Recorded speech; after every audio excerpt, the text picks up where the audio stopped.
Hello, শুভ সকাল। সকালটা আসলে শুভই ছিল, কারণ এত সুন্দর সকাল দেখে মনটাই ভালো হয়ে গেল। যদিও সকালের সুখের অনেকদিন আগেই সমাপ্তি ঘটেছে, এই কথাটা বলছি কারণ অনেকদিন যাবৎ মায়ের কাছে ছিলাম, আর ঘুম ভাঙতো তার খিচুড়ির গন্ধে কিংবা মাছ মাংস ডাল সবজি এগুলোর গন্ধে। উঠে খাওয়াটাই যেন কষ্ট। নিজের রান্না করা খাবার খেতে কেন যেন একেবারেই ভালো লাগছে না।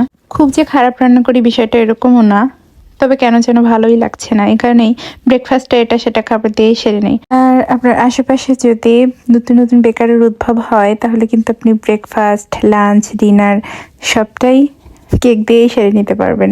আর এর জন্য ছোট খালাকে অনেক অনেক ধন্যবাদ যে তার পাঠানো কেক দিয়ে আজকে আমি আমার ব্রেকফাস্টটা সেরে নিতে পারছি। সে যদি মাঝে মাঝে এভাবে পাঠায়, তাহলে কিন্তু আমার ব্রেকফাস্ট, লাঞ্চ, ডিনার সবটাই কেক দিয়েই হয়ে যাবে।